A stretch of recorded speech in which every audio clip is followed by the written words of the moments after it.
medieval Christendom wasn't invaded. There space aliens didn't land. It wasn't an outside force. Like, Christendom did this to itself. Christendom did modernity. No one else did it. This is very speculative. I don't know, but I think that history, church history in particular, moves in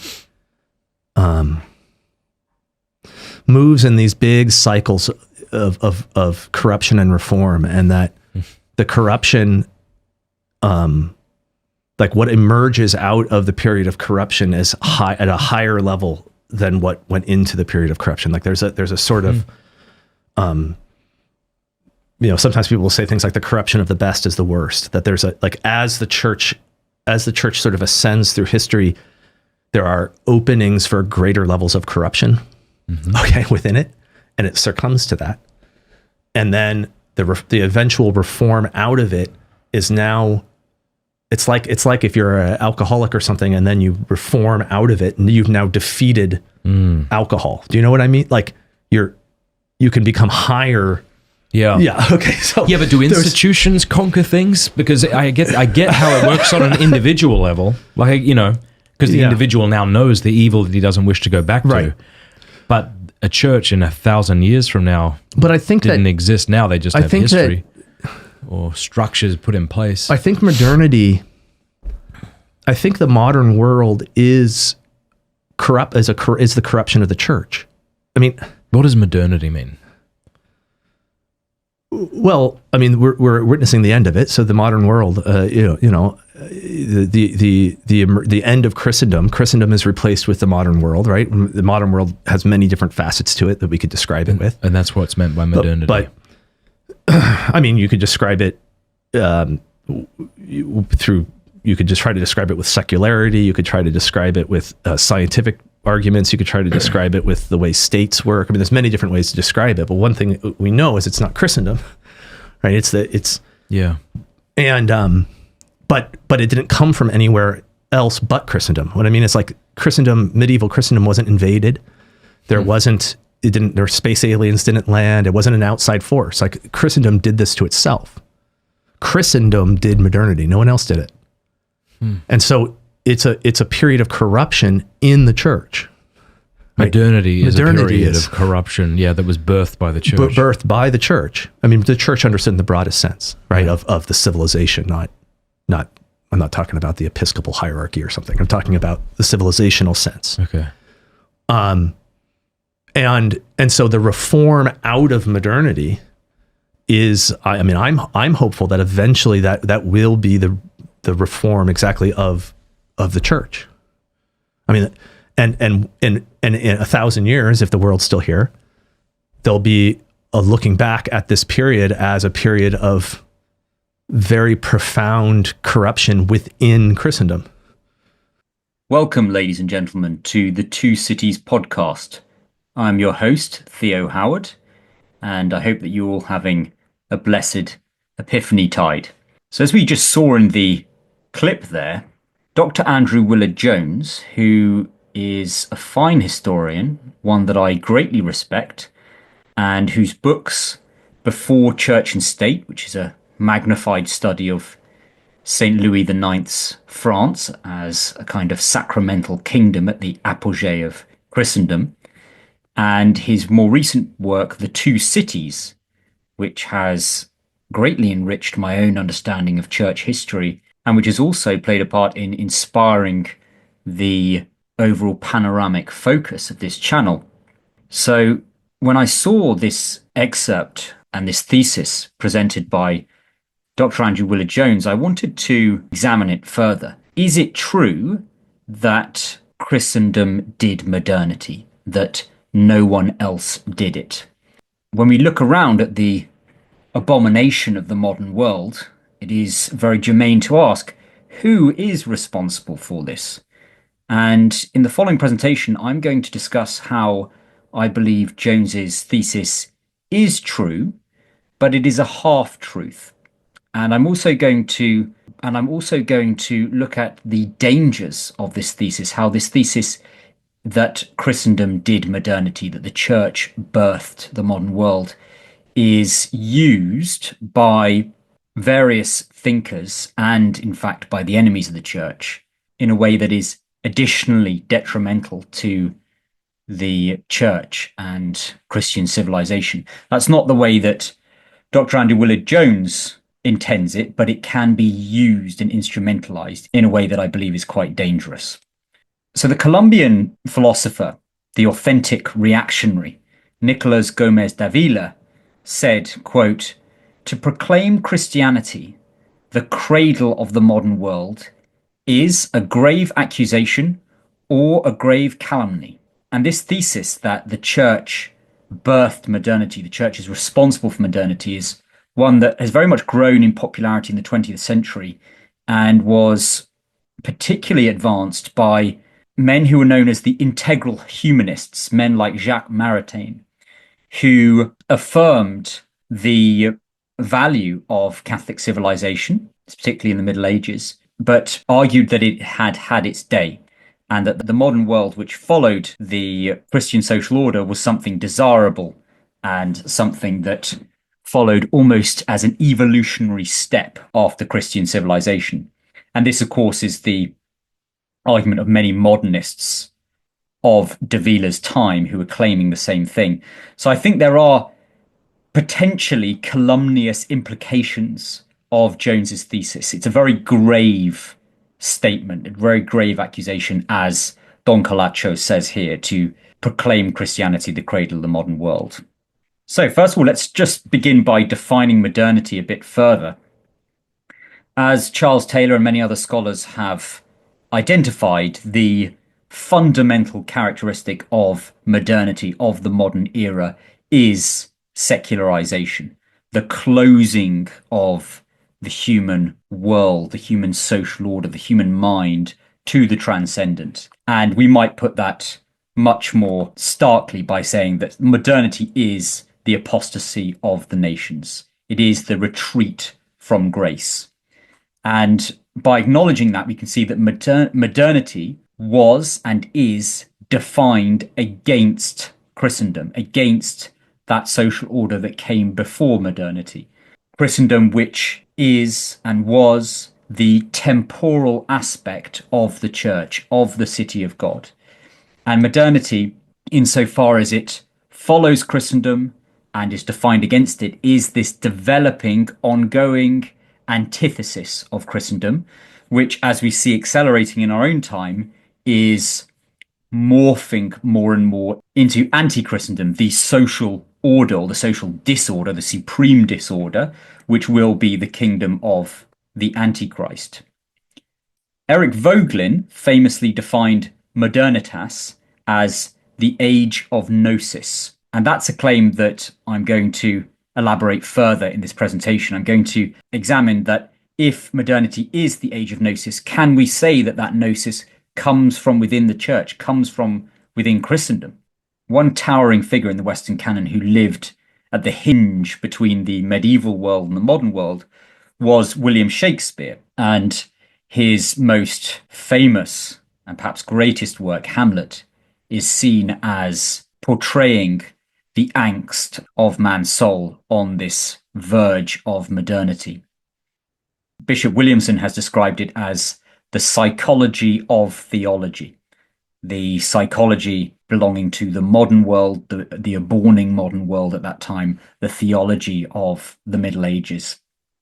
Professor Glenn Hughes writes, quote, "Hamlet shows himself to be representative of defining aspects of modernity itself. For in his acute exploration of his interiority and love of possibilities, Hamlet symbolizes the break into self-discovery and self-fascination that has liberated modern humans into new self-appropriative capabilities while ensuring their obsession with infinitudes of intellectual and technological creation.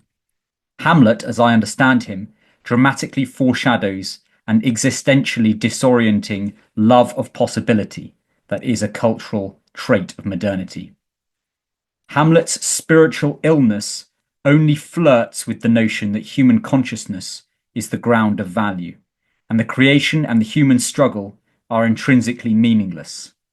That of modernity derives, explains Voegelin, from a sustained imaginative eclipse of divine being as the basis of human existence, and a sustained imagining of the self as the source of all meaning and value.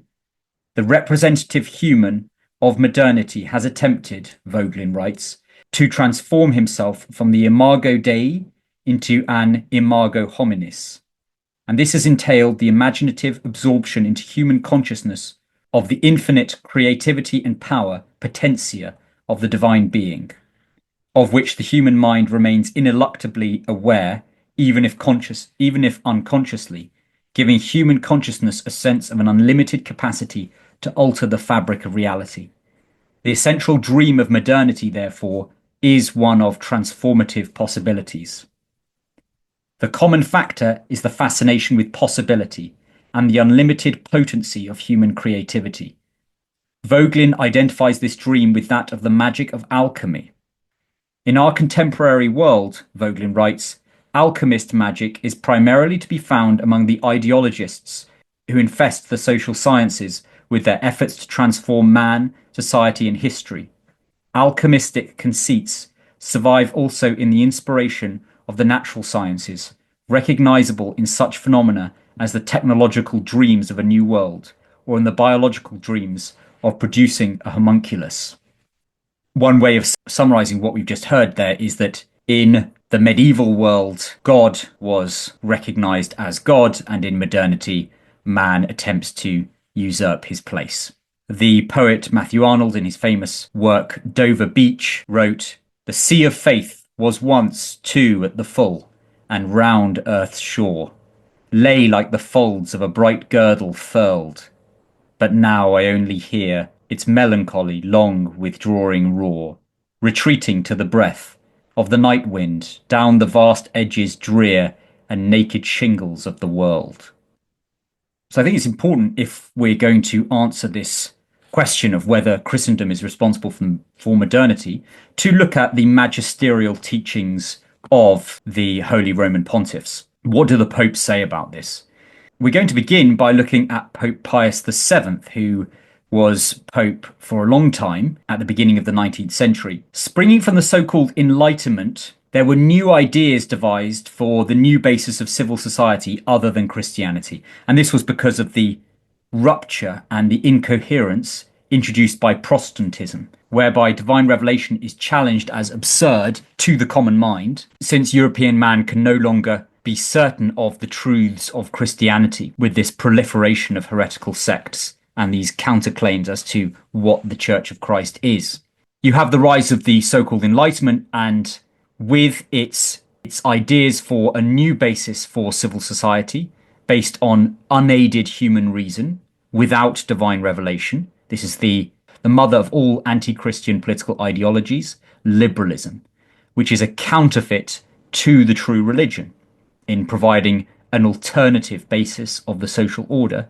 And just as a counterfeit to the true religion, it has a counterfeit priesthood, which is Freemasonry and the other secret sects. So in the year 1820, revolution had broken out in Naples against King Ferdinand I, and had also taken place in Spain in this concerted effort against the conservative Christian monarchies after the end of the Napoleonic Wars. So in writing in response to that, Pope Pius VII said, quote, "A long time ago, this holy see, once these sects had been discovered, cried with a great and unbridled voice against them and exposed their plans, which had been devised secretly by them against religion, indeed against civil society." So here Pope Pius VII is saying that these sects, which do not come from the church, are conspiring not only against the church, but also against civil society, which is Christian civilization. So here he is pointing to other groups as trying to bring in a new social order, what we now know as modernity or late modernity. Similarly, Pope Leo XII condemned the Carbonari and the Freemasons as well.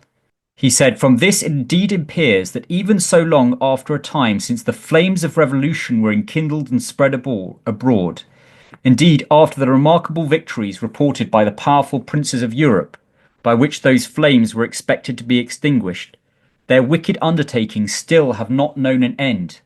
For in these very regions in which the early storms seem to have quieted, what fear there is of new disturbances and seditions, which those sects continually devise. Books which they do not hesitate to write about religion and the state have been published in their name, with which they scorn dominion, blaspheme majesty. Moreover, they declare repeatedly that Christ is either a scandal or foolish. Indeed, not rarely that there is no God, and they teach that the soul of man dies together with the body. The codes and statutes by which they explain their goals and ordinances openly declare that all the things which we have already mentioned, and which pertain to the overthrowing of legitimate rulers and totally destroying the church, come forth from them. End quote. We can recognize here many of the fundamental ideas of the modern world, which, as Leo XII identifies, do not come from the church, but come from these sects which are continually devising these schemes to overthrow religion and the legitimate rulers of the Christian princes of Europe. Ideas that are fundamental to our godless way of life today. The public notion of practical atheism, that man can live without reference to his creator, that the soul is not immortal, and that the laws and institutions of the state should reflect these liberal commitments. These aren't commitments that come from the church. Gregory XVI spoke very strongly against the activities of the sect. He said in Mirari Vos, quote, "Thus by institutions and by the example of teachers, the minds of the youth are corrupted, and a tremendous blow is dealt to religion, and the perversion of morals is spread. So the restraints of religion are thrown off, by which alone kingdoms stand. We see the destruction of public order, the fall of principalities, and the overturning of all legitimate power approaching. Indeed, this great mass of calamities had its inception in the heretical societies and sects, in which all that is sacrilegious, infamous, and blasphemous has gathered as bilge water in a ship's hold, a congealed mass of all filth." End quote. As the 19th century progressed and more Christian rulers were overthrown by liberal revolutions organized by Freemasons and various sects, we could see the modern world, as we know it, become institutionalized. And as Gregory XVI points out, of course, these calamities were brought on by heretical societies and sects.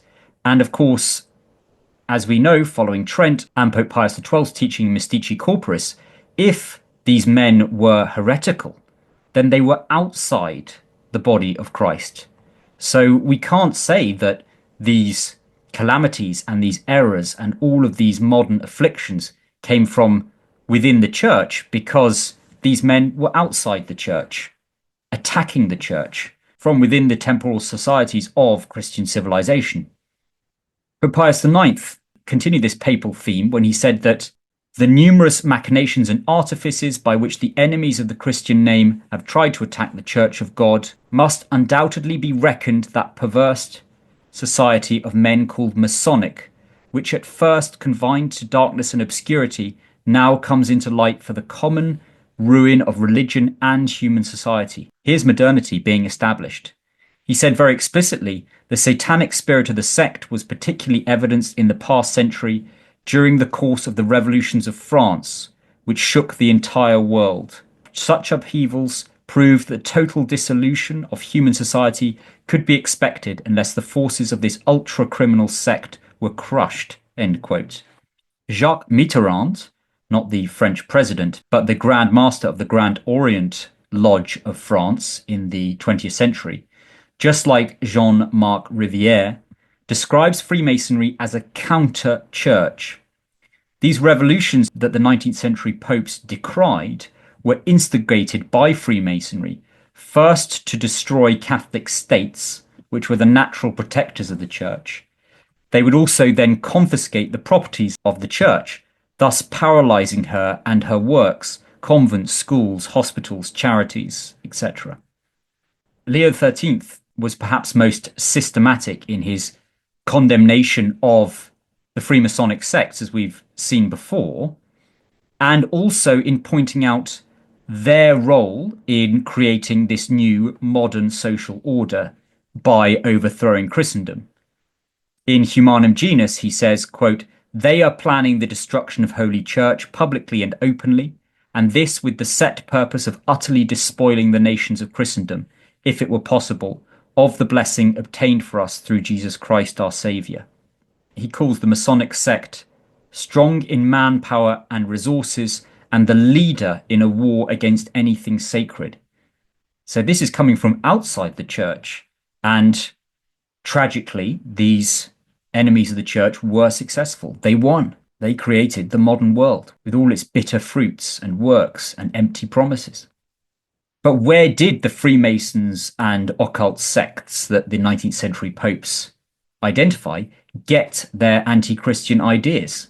Well, you can watch my conversation with my friend Will Tucker on Judeo-Masonry, where we explore the hyphen, the connective tissue by which the ideas and concepts of Judaism and mystical Judaism, Kabbalah, inform the fundamental principles of Freemasonry. As Will Tucker said, quote, "It is the Judeo that provides the messianic principle to the Masonic order. Without that acknowledgement, chasing Freemasons in the church and state is self-delusion or misdirection," end quote. So for Dr. Andrew Willard-Jones to say that Christendom did modernity, no one else did it, is at best a half-truth. On the contrary, an enemy hath done this who are and were outside the church. Mitchell Blackburn wrote, quote, "The great apostasy of Christians, while it certainly began with the Protestant revolt against the Pope and the altar, culminated in the revolt against their legitimate kings," as we've seen the 19th century popes criticize previously. Back to Blackburn. "Like the Jews before them, the English with Charles I, the French with Louis XVI, and the Russians with Nicholas II, all rejected not only God, but their rightful kings. What the modern Gentile has done is the political and social equivalent of what the Jews did on Good Friday. They killed their God by abandoning Christianity and killed their legitimate kings with the axe, the guillotine, or the firing squad. For this reason, modern Gentiles have the same social and political problems that the Jews have had since the time of the crucifixion. The Gentile nations cannot cope with their problems because they cannot admit that the loss of our monarchs has been the loss of our patrimony. We have accepted or have been forced to accept usurpers and political stepfathers in the place of our real political fathers," end quote. So this is in the political and legal order, how modernity was established through the overthrow of Christian monarchs, which, as Blackburn points out here, follows this pattern, the killing of the king ritual, which began with the Jewish crucifixion of our Lord. British Prime Minister Benjamin Disraeli wrote that the revolutions which swept Europe in 1848, which Pope Pius IX had in mind in criticising Freemasonry, were organised by, quote, "the secret societies who form provisional governments, and men of Jewish race are found at the head of every one of them," end quote. Let's go on by quoting Bernard Lazare, the Jewish historian. "The possessions that are assigned to the other nations in reality belong to Israel. This belief in their predestination, in their being the object of a special predilection, gave rise to a terrible pride on the part of the Jews. The result was they looked upon non-Jews with contempt. The Jews thus came amongst the modern nations, not as guests, but as conquerors. They were like a flock or herd that had been long penned up. When of a sudden the barriers were thrown down, they rushed into the field that had been opened to them.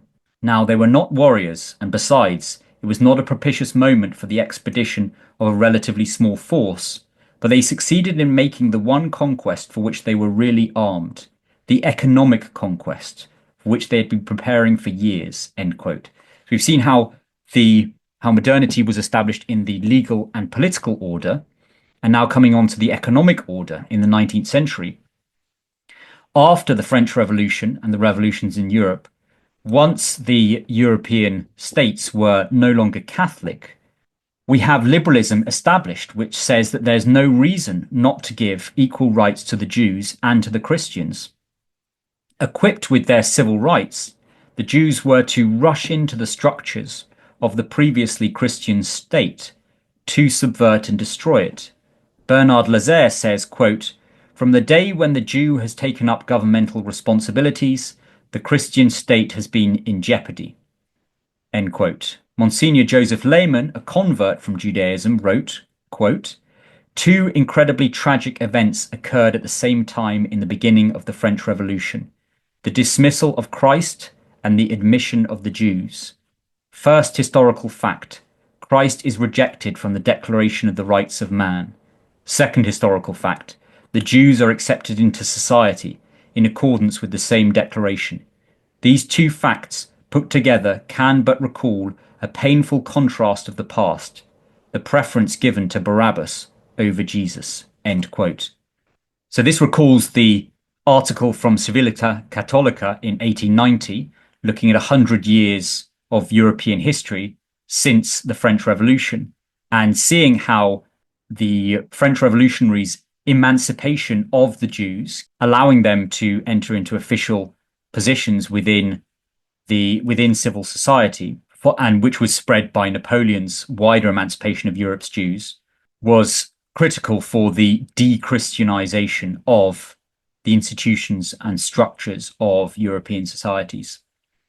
Now we're going to move on to look at one critical aspect of modernity, which is actually how modernity repeats and resurrects some of the errors and pagan structures of the pre-Christian world. We're going to look in particular at so-called Babylonian money magic, at Babylonian occult structures of sin. When we think about modernity, given that it is based on greed and fear rather than charity and justice, as Christendom was, it has in place various cratological techniques for the domination of oligarchies. The non-Christian author David Hawkes is illuminative on this. He says, quote, "It is obvious that our age is dominated by usury, sodomy, and idolatry. It is equally obvious that these are merely surface manifestations of a more general war on logos that permeates all postmodern culture," end quote. So clearly this anti-Christian trinity, these defining features of modernity, all predate the church and Christendom. This is the return of Babylonian forces, of forces from the city of man into the vacated space from the city of God. Aristotle calls usury, quote, "the birth of money from money, the breeding of money where the offspring resembles the parent. Wherefore, of the modes of getting wealth, this is the most unnatural," end quote. Hawkes points out, usury, sodomy, and idolatry develop, flourish, and recede together because they are different aspects of one identical underlying tendency, the usurpation of performative power by systems of representation. Here, I think Hawkes gives us a way of understanding modernity with one Babylonian paradigm. And this Babylonian paradigm, I submit, does not come from Christendom, that it comes from Babylon. It comes from the pre-Christian world, as we're going to look at. And here I think Hawkes gives us an interpretive key for the Babylonian occult structures of modernity. How modernity is based on abstraction. Modernity is based on simulation. It is a diabolical simulation of the real. Hawkes goes on to say, quote, "The Platonic tradition regards the body as the sign of the soul. Until the modern age, the term sodomy designated any erotic focus on the body to the exclusion of the soul, regardless of the body's gender or that of its observer. Sodomy could include any act of non-reproductive sexuality or concupiscence, including masturbation. As with usury, it was not something practiced by a particularly nefarious group of enthusiasts, but a vice to which the post-lapsarian psyche was now inevitably prey. The idea that non-reproductive sexuality might be restricted to groups such as homosexuals or queers is specific to modernity. Like usury, sodomy successfully concealed itself among a specific group of people during the modern era." So here, Hawkes, not being Christian, is slightly downplaying the sin of Sodom, the sin that cries to heaven for vengeance. But it is true that sins such as contraceptive sex, masturbation, and other attempts to frustrate the procreative end of the marital act are all sodomitic in the Catholic understanding. Hawkes says sodomy and usury are both forms of idolatry, which is the dialectical antithesis of monotheism. The Decalogue announces idolatry as the sin from which all others flow. Incessant battle against idolatry is the literal topic of the Old Testament and the figurative topic of the New Testament. Idolatry is the error committed by the prisoners in Plato's cave. In the rhetorical form of sophistry, it is philosophy's main opponent and commodification's main abettor. It manipulates rhetorical images to performative effect in return for money. Verbal idolatry regards words as things, not as signs, and employs them for the purposes of connotation rather than for denotation. Idolatry is equated with covetousness by Plato and St. Paul alike, and they both identify covetousness as the root of all evil. The recurrent hegemony of idolatry and the iconoclasm always provoked in response produced centuries-long internecine conflicts throughout Christendom, from 7th century Byzantium to 17th century Massachusetts. In the process, however, the meaning of idolatry underwent a change. It ceased to designate a universal, ineradicable tendency of fallen humanity and became instead a set of rituals performed by idolaters who were predictably identified as the subjugative natives of the colonized world. To summarize, David Hawkes says, usury, sodomy, and idolatry collapse essence into appearance, nature into custom, substance into accident, and subject into object. They are reductive patterns of thought and behavior.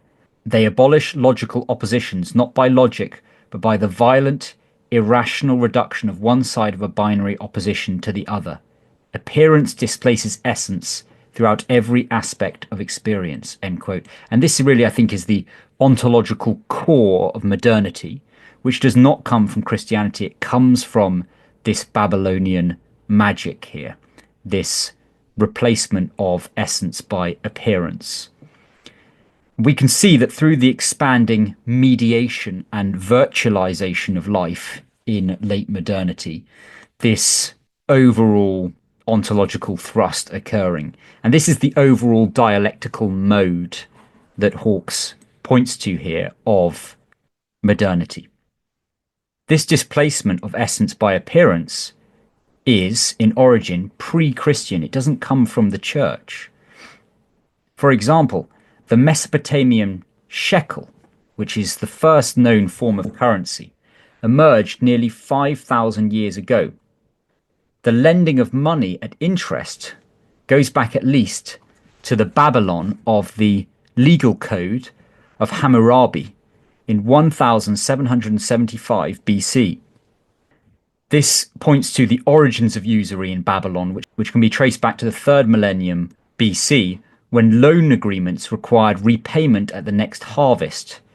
This suggests that early Babylonian borrowing was a type of mutuum, a mutuum contract, which is the form of lending which constitutes usury, where seed was borrowed for the next planting cycle when harvests failed. The Code of Hammurabi is considered the first known law governing usury. That's the evidence that usury arose in Babylon. Article 71 of the code established interest rate limits. The Babylonian Code of Hammurabi set the lending interest rate at 33% for grain loans. And those borrowers who were unable to keep up with the repayments suffered prison or even slavery. This is how usury leads to enslavement.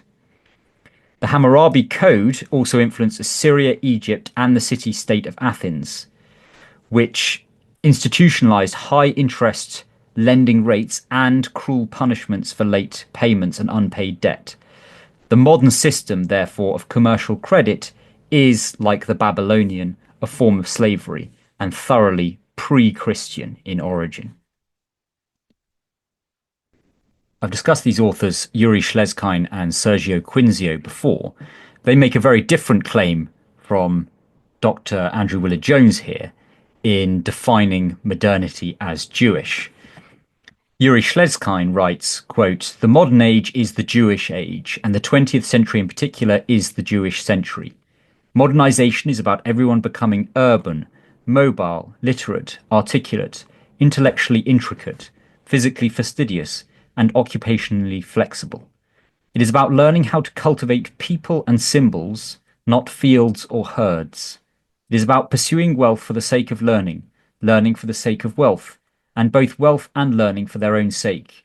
It is about transforming peasants and princes into merchants and priests, replacing inherited privilege with acquired prestige, and dismantling social estates for the benefit of individualism, nuclear families, and book-reading tribes, nations. Modernization, in other words, is about everyone becoming Jewish.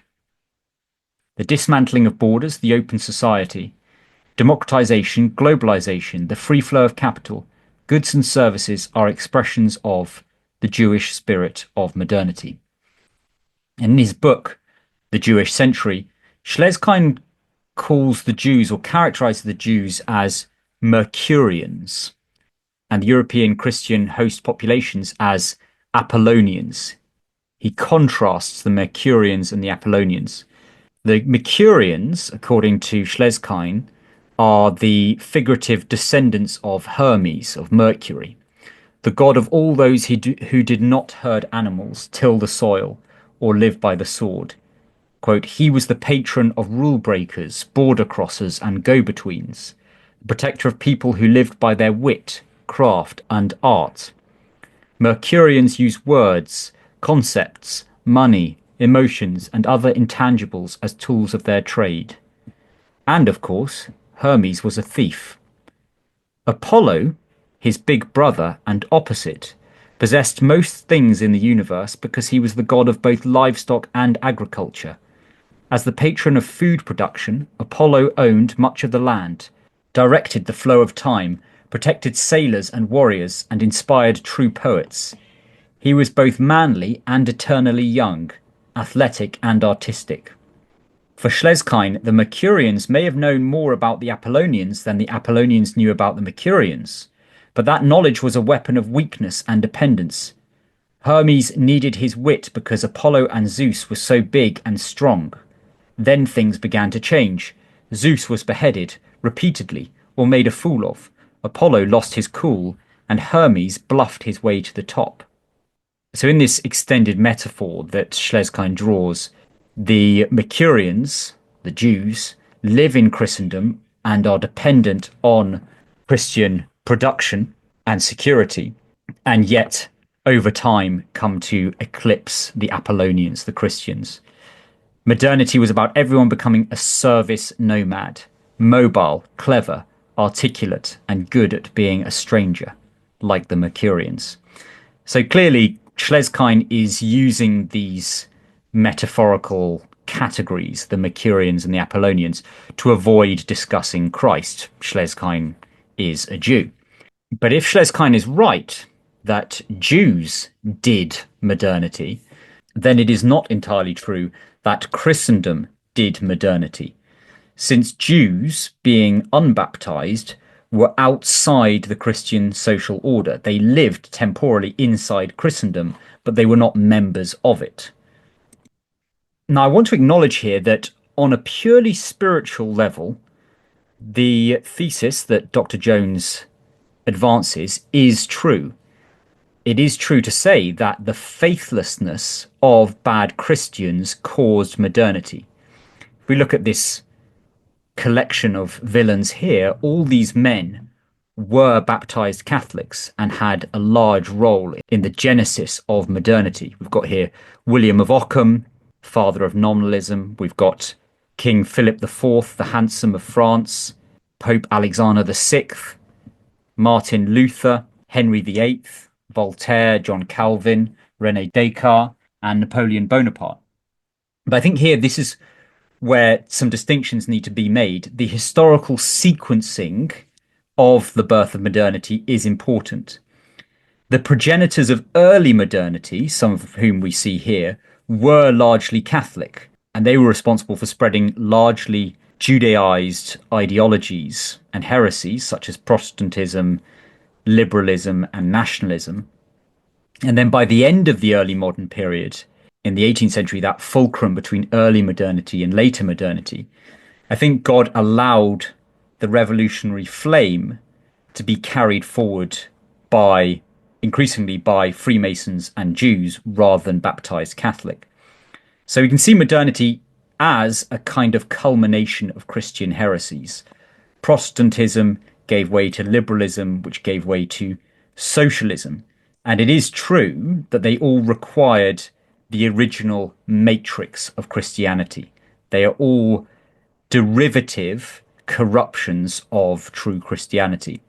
Modernity would not have taken place without this matrix, without these errors. These errors did not arise in the Mohammedan world or in the Chinese or Japanese Orient. They arose within Christendom, and they were originally the sins and heresies of bad Catholics. The germ of these ideas, however, came from outside the Christian tradition, as I hope I've illustrated to some extent already. So we might think that if Christianity is the thesis and modernity is a kind of synthesis following the Christian thesis, it is a result of the antithesis of heresies, which have their roots in non-Christian sources. The antithesis of the heresies is dependent on the thesis in the manner that a parasite is dependent on a host organism. Evil is a privation. So to begin with the first of these, or one of the first, Protestantism is Judaized Christianity, at least implicitly. And I think the distinction that needs to be made here is that what was implicit in early modernity is rendered explicit in later modernity. So I submit that the ideological currents that formed the substrata and perhaps the overall superstructure of modernity are from outside Christendom. And the sequence is something like this: from the fallen angels to the mystery schools of ancient Babylon and Egypt, as we saw with Hawke's analysis of the performative sign, to Kabbalah and Talmudic Judaism, via Freemasonry and the occult sects, to the godless modern world.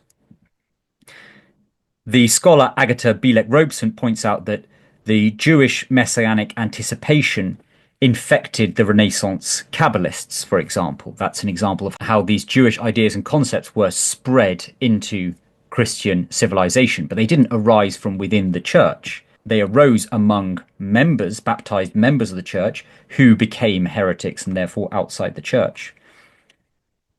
This genealogy that we see here shows how modernity is based on these simulacra, on abstraction, which comes through this diabolical tradition that we have here.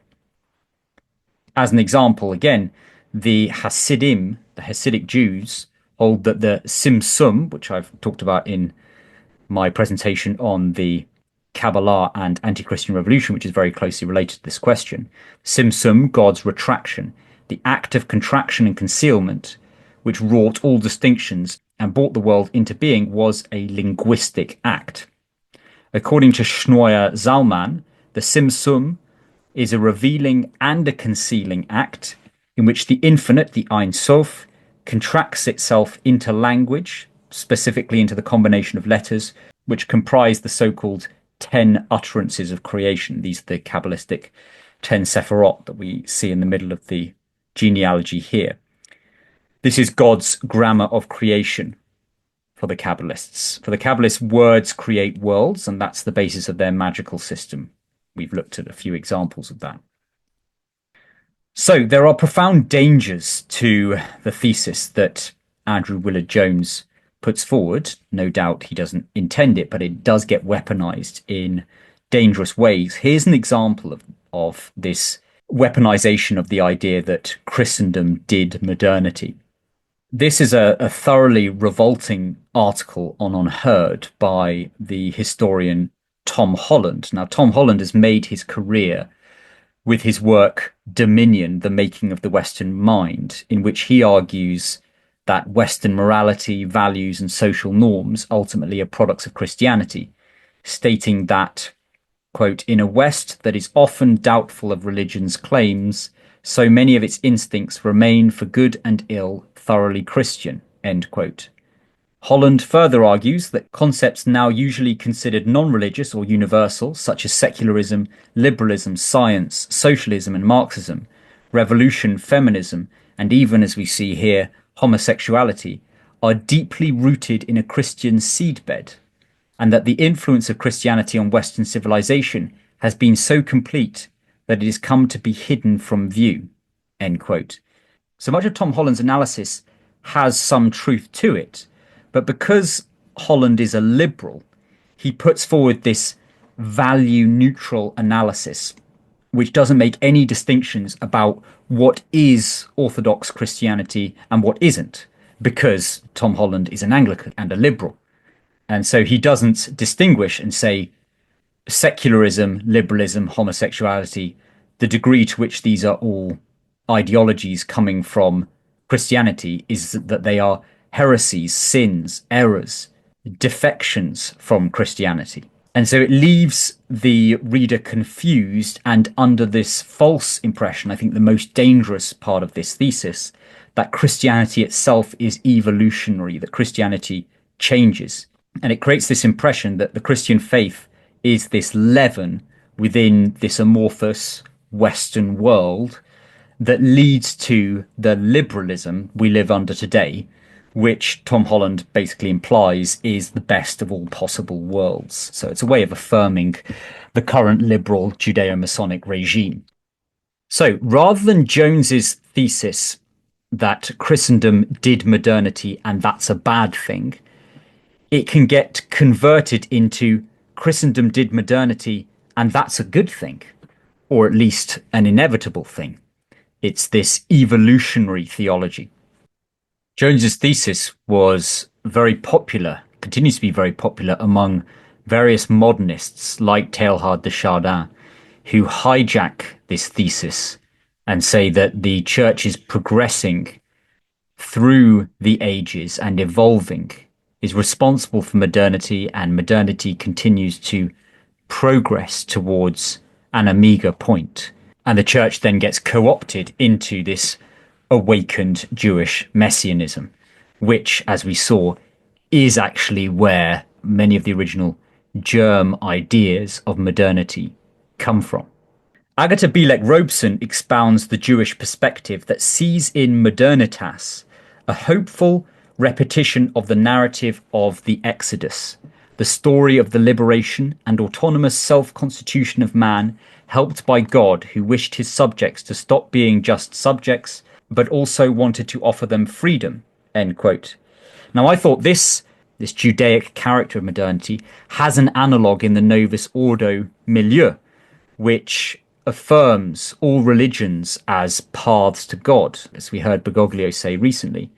Here is the Abrahamic family house in Abu Dhabi.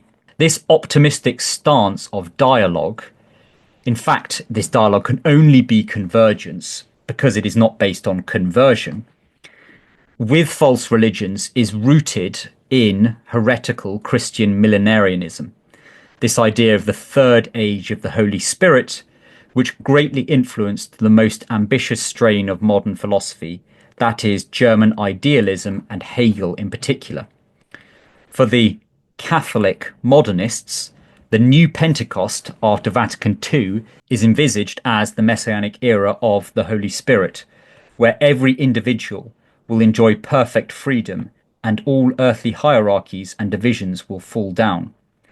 So as Will Tucker has explained, Weimar theologian Jakob Taubes was eager to blend Judaism and Christianity and viewed modernity as the most religious of all epochs.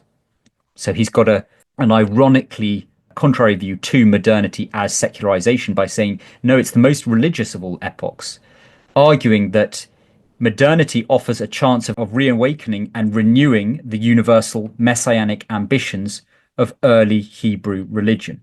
And this is really more about late modernity, the period we're in now. Modernity as this Judaized age and what it's pointing towards. This ancient messianic ferment influenced first early Christianity, then the Kielistic movements at the end of the medieval period, Joachim de Fiore, for example, and finally the development of modern historicism, from Hegel to Marx. For Taubes, God, therefore, is most of all the proto-Gnostic God of the Exodus, a counter-principle to the natural world, Gegenprinzip. Of course, the modern world is not only against the Christian order, defined against the Christian order, it's also increasingly defined against the natural order. Back to Belek Robeson, this helps mankind to escape the bondage of nature and everything natural. Here is the antinomian character of modernity. Taubes says, quote, "The world was created for the express purpose of revealing freedom. God's totality should become world, so that in freedom God may be all in all. Mankind is to entrust the world to God, who abolishes all worldly dominion, authority, and power," end quote. And here we can see again another expression of the objective of modernism that has afflicted the Catholic Church. Weimar theologians like Jakob Taubes and Ernst Bloch associate God to the unknown God of Exodus, the God of becoming, of liberation. And under this scheme, which can use the thesis that Jones puts forward, that Christendom is responsible for modernity, that modernity is birthed from the church, I think it can be very easily used by this modernist idea that Christianity is to evolve and be subsumed or sublated into a grand synthesis of all religions. I conclude by saying that contrary to Jones's thesis, by maintaining a strong sense of modernity's sharp opposition to Christianity and its non-Christian origins, we can sustain the cataconic character of Christianity, the Catholic Church, and its temporal aspect, Christian civilization, against the coming of the Antichrist, which modernity seeks to herald. I thank you all for listening, and I wish you all a happy and holy year of our Lord 2025. For those that are interested in supporting my channel and in accessing premium content, please consider joining my locals page via the link that you will find in the description below.